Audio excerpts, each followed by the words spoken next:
Hey, good day, folks. Welcome to another episode of Andrew's Life. We are going to be driving through the city or town of Roanoke, Indiana, which is located in Huntington County. It is located in the northeast corner of Indiana. Uh, basically, this town is located right off of 24, right off of Route 24. It is, let me see how far it is from Fort Wayne. I forgot to get that information, so let me get that for you folks real quick.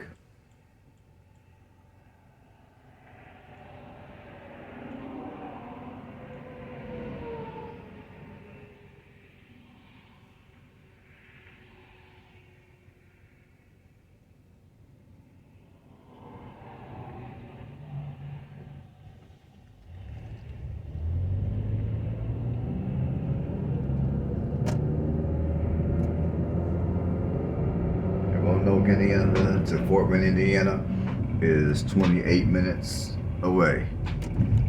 Yeah, so Roanoke, Indiana is 20 minutes. It's 28 minutes from Fort Wayne, and this town is located right off of 24. And just to get an idea of Route 24, Route 24 basically goes from the north up. Yeah, it basically travels from the northeast section of Indiana into the northwest section of Ohio. And just a little geography lesson. Anyhow, the population of Roanoke is 1,706 people, and it has been losing people at a rate of 3.1% as of the 2020 census. Now, I'm not sure whether or not this area is considered a suburb of Lorain, but in my humble opinion, it kind of has. To me, it's got a mixture of a suburban slash small town feel. However, when it comes to these housing prices, the housing prices are very much a suburban price tag. The median home price is $254,000. However, there's only two houses that are for sale in this town. Well, no, there's a few houses. There's several houses in this town for sale. The cheapest house that's for sale is currently priced at $294,000. And if you're looking to rent, your median rent prices are going to be $626 to $1,137 a month. So to me, this town, it's got a little bit of a suburban feel, but I would say it's more so of a small town feel. But the price tag is very suburban. Now, for those of you that are watching this video, you're not from Indiana, $250,000 will buy you a cheaper home in the suburbs. Now, granted, the housing prices here are going to be a lot cheaper than many other Indiana suburbs. I mean, I don't know. I don't think this is considered a suburb. I think this is just a small town to where the housing prices happens to be higher. I don't know. Now, the crime here is well below average for both violent and property. So, at least the crime here is low. Now, the racial makeup, I'm going to tell you right now, if you're looking for a small town that's diverse, you're not going to find that here. The racial makeup is 98.3% white and 1.1% Hispanic. Now, I've told you guys many times that I think Indiana is a good place for many people to live, provided that you're not looking for tons of entertainment. You're looking for a quiet, safe community with reasonable price housing and decent employment opportunities. I will, like I told you guys on my Fort Wayne video, I strongly think that Indiana as a whole is a good place for people to live.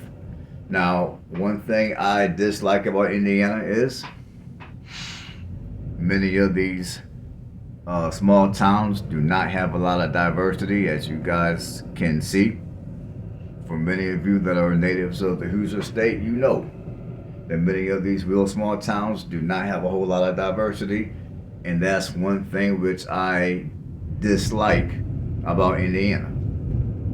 However, I can never take away, and I would never take away the fact that here in Indiana, the majority of your smaller towns are safe, they're clean, and a lot of them are within an hour of larger metro cities in the states, whether it be Indianapolis or Fort Wayne, or even Chicago,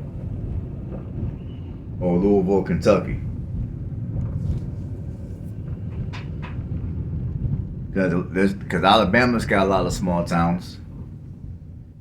However, in Alabama, which I will explain further when I make my Alabama series videos, that many of your small towns in Alabama, I mean, yes, they're more diverse, but sadly, many of them are significantly higher in crime, and some of them are going to be further away from larger cities.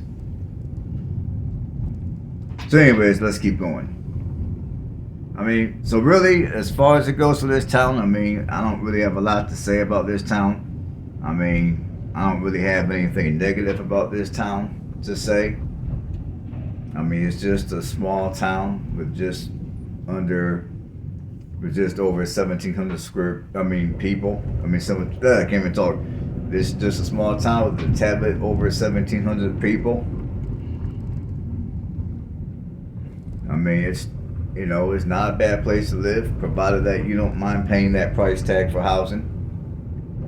Now, me personally, as I told you guys before, I am not a northern Indiana person, only because of the climates. I mean, if I were to move back to Indiana, preferably, I mean, economically speaking, I would probably look at something in the middle part of the state, within an hour of Indianapolis. I mean, climate-wise speaking, I'd rather be somewhere in the southern section of Indiana. But for those that don't mind colder weather, and you don't mind the snow, I mean, this town is only a half hour from Fort Wayne, and is not far from other smaller cities with more amenities than what you'll find here. So those are some of the good points about living here. And of course, you're going to pay a hefty penny for the housing here, which personally, even if I wanted to live in this part of Indiana, I wouldn't live here, because in my humble opinion, I don't think this town is worth $250-some thousand or better. I mean, yes, it's a nice town. Yes, it's clean. Yes, the crime is low. Yes, it's close to Fort Wayne. And I'm pretty sure there's a lot of good people who live here. And for those of you that are from here, that are watching my video, I am not down talking your town at all. I think this is a wonderful town. I just think that the housing here is a little overpriced, but that's my 2 cents. On this note, I'm going to quit talking. I'm going to allow you guys to enjoy the rest of the video. If you like what you heard, give me a thumbs up. If you haven't subscribed to the channel, consider subscribing. And I thank every last one of you for tuning in to another episode of Andrew's Life. So until the next time, everybody have a blessed one, and I will see you on the next one.